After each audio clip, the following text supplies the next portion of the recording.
Lo cierto, y bueno, a muchos, esta propuesta ha sido muy importante y ha sido clave de la renovación conciliar,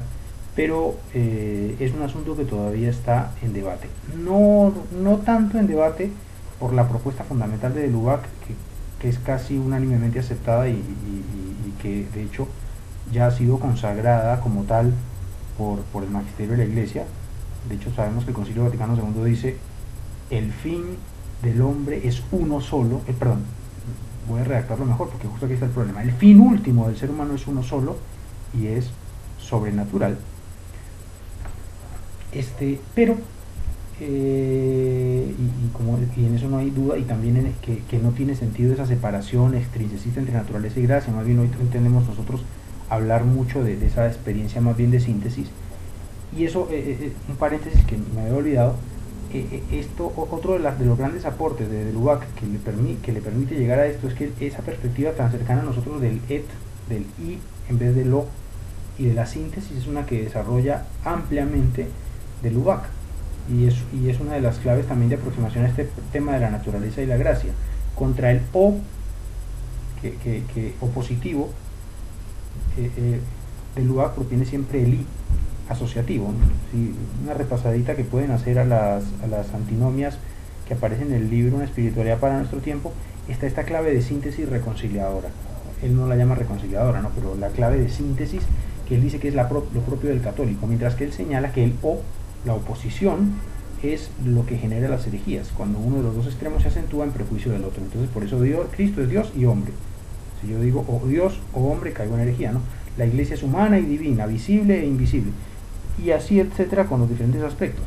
Lo mismo aplica a él en la clave de lectura de naturaleza y gracia, y van viendo, porque esto es importante ya para el libro que nos va a tocar ver, que es el drama del humanismo ateo, justamente, que proviene de una oposición, o Dios o el hombre. Pero eso es un adelanto de una cosa que veremos un poquito más adelante.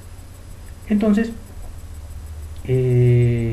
esta propuesta de Lubac, para simplemente llegar al final de la cuestión actual y después regresar un poco a la historia que veníamos de Henry de Lubac, hoy en día nadie la discute en su conclusión general, o sea, y es más, es un gran regalo y buena de la clave de síntesis del Concilio Vaticano II, la Gaudium et Spes 22, donde Cristo es el modelo pleno de hombre y le muestra al hombre la plenitud de su vocación, y la frase esta que les mencioné hace un rato del fin último del ser humano es uno solo, sobrenatural, no se podrían entender sino a la luz de esta propuesta y de esta visión tan clarificadora de Henry de Lubac. El problema viene en que esa propuesta de Henry de Lubac ha sido entendida de maneras diversas, y algunos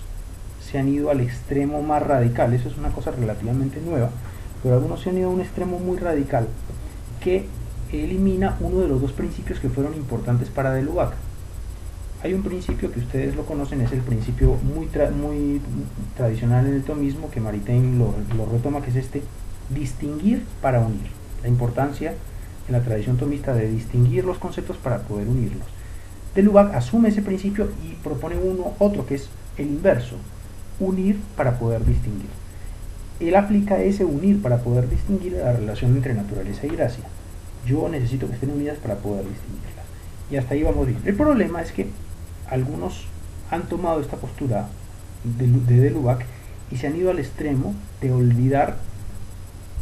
el paso de distinción. Se quedan en la unidad y olvidan la distinción. Y esto ha generado montones de problemas, y sus consecuencias y conclusiones filosóficas y teológicas son complicadas. Como les digo, es un tema en debate, porque no todos los que defienden esto son heterodoxos, sino que es un tema que hay que terminar de entenderlo. Para hacérselas sencilla, algunos de los problemas que se seguirían de dejar completamente de lado cualquier distinción entre la dimensión de la naturaleza y de la gracia serían, por ejemplo, no habría manera más de hablar de la ley natural como un ámbito en el que se puede encontrar la verdad sobre el bien y el mal de una manera que puede ser conocida por la razón sin necesidad de la revelación. Mientras que tanto la praxis y la enseñanza continua del magisterio y constante, inclusive actual, de Benedicto XVI, insiste en que sí existe la ley natural como un lugar por el que la razón puede llegar al bien y al conocimiento del bien y el mal, y que es un ámbito de encuentro y de diálogo inclusive con personas no creyentes o de otras religiones, para ponernos de acuerdo sobre lo que está bien y mal, sobre lo que debe ser permitido o lo que debe ser impedido o castigado. Otra consecuencia de este no distinguir, además de esta eliminación de la ley natural, porque en el fondo desde alguna de estas perspectivas, la única moral que tendría sentido sería la moral directamente revelada. Esta es también la distinción entre filosofía y teología. Según estas visiones no tendría sentido esa distinción, porque el ser humano no tendría que distinguir lo que conoce por la razón y lo que conoce por la fe, porque en el fondo la fe, lo que nos es revelado, nos lleva a la plenitud de la verdad, y en ese sentido no tendría yo por qué separarlo o distinguirlo de lo que conozco por la sola razón. Simplemente estoy caminando hacia la verdad, y los dos elementos como que se asocian en una ciencia. Eso es complicado, porque en el fondo no permite establecer claramente las fronteras entre la filosofía como aquello a lo que la razón puede llegar de la teología, y además porque obra una gran injusticia hacia aquellos filósofos que trabajaron filosóficamente sin ayuda de la revelación. Finalmente, eliminaría o dejaría de lado todo lo que tradicionalmente se ha llamado teología natural o teodicea, esa posibilidad de conocer a Dios por la sola luz natural de la razón y de llegar a algunos de sus aspectos, que como todos sabemos es algo que defiende el Concilio Vaticano I y que lo formula de manera dogmática. Es posible para el ser humano conocer por la luz natural de la razón, a partir de las cosas creadas, al Dios personal. Todos sabemos que el hecho de que sea posible no significa que sea fácil o que de hecho se dé, pero siempre hay que sostener esa posibilidad radical de la razón, porque si no, entonces la razón termina no encontrando su lugar y perdiendo su importancia, y no podemos explicar algunos fenómenos históricos de personas que de hecho por un esfuerzo radical y con mucha bendición de la gracia probablemente también lograron por su razón acceder al conocimiento de Dios. Y en última instancia, y esto es una opinión no solo mía sino también de otros, eso pondría en peligro la recta comprensión de las relaciones armónicas entre fe y razón, porque en el fondo haría la relación absolutamente inocua, o sea, dejaría de ser una relación, porque en el fondo la fe agotaría, eliminaría, agotaría la dimensión de la razón, y en todo caso la razón tendría una función meramente instrumental para la fe en la composición de la teología. Bueno, el hecho es que en el momento en que de Lubac, y volvemos ahora sí a la historia, propuso estas visiones,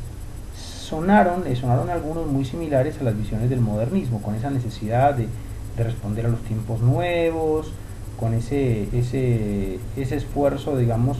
por en el fondo unificar naturaleza y gracia, por partir del hombre para establecer su discurso, y todas estas cosas, algunos inclusive de estos con un discurso inclusive más existencial, generaron desconfianza y preocupación en muchas personas importantes del Vaticano, y de ahí fue que efectivamente durante 10 años de Lubac estaba prohibido de enseñar. Ahora, durante todos estos 10 años, por si acaso, Henri Lubac siguió enamorado de la iglesia y siguió escribiendo, investigando, y ha dejado una producción teológica enorme. Pasado este tiempo, se le permite, más o menos a los 6 años de esto, en 1956, se le permite retornar a la provincia de León, y en 1958 tiene aprobación verbal de Roma para poder empezar a enseñar los cursos que enseñaba antes de su obligado retiro. Y de hecho todo lo que escribió durante esos años fue sometido a la censura de Roma, aunque durante todo este tiempo no dejó de escribir, estudiar y publicar. Pero las cosas se ponen mejores, así al estilo de Job. En agosto de 1960 el Papa Juan XXIII lo nombró a de Lubac consultor para la Comisión de Preparación Teológica del Concilio Vaticano II, y más adelante lo hizo perito, experto teológico para el concilio. Y más adelante el Papa Pablo VI lo nombró miembro de la Comisión Teológica, junto con otros dos, así como de otros dos secretariados de los que trabajaban en el concilio. Aunque hay discusión exactamente de cuál fue su contribución al concilio, nadie discute que fue fundamental para muchos de los puntos fundamentales del concilio. En concreto, la eclesiología de comunión y su comprensión de la iglesia como una comunidad, como todo el pueblo de Dios, que no solamente se reduce al a la clerecía, a la jerarquía,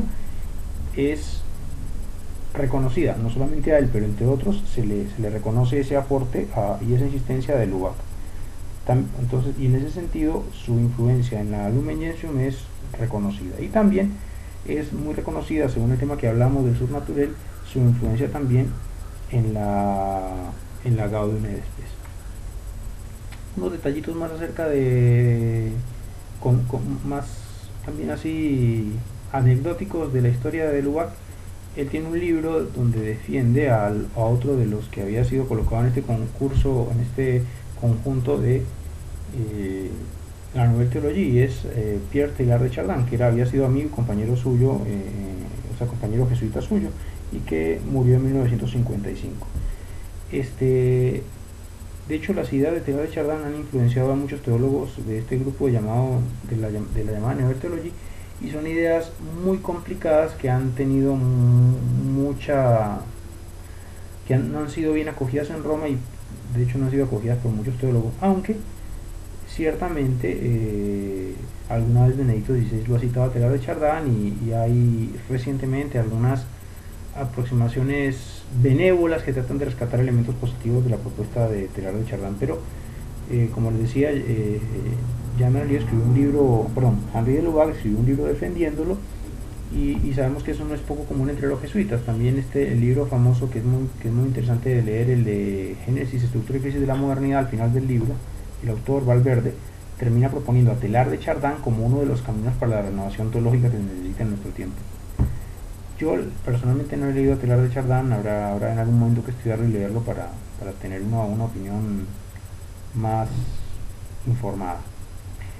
Y en los últimos años, el Papa Pablo VI, que ya era muy admirador de los trabajos y las obras de Lubac, le propuso hacerlo cardenal, pero de Lubac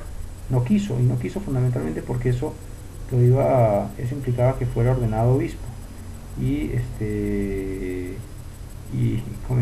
dicen que lo que comentó de Lubac es que eso hubiera sido un abuso de un oficio apostólico, ¿no? Y porque de hecho no quería ser obispo, porque lo que estaba implicando es que no se sentía calificado para hacerlo, y porque lo que quería era seguir trabajando en lo que trabajaba, ¿no? Dedicarse al estudio y a la enseñanza. Pablo VI entonces lo que hizo fue elevó a cardenal al que había sido discípulo y ahora colega y compañero de Lubac, a Jean Danielou, en ese consistorio. Y más tarde, en 1983, el Papa Juan Pablo II le ofreció de nuevo el cardinalato de Lubac, pero esta vez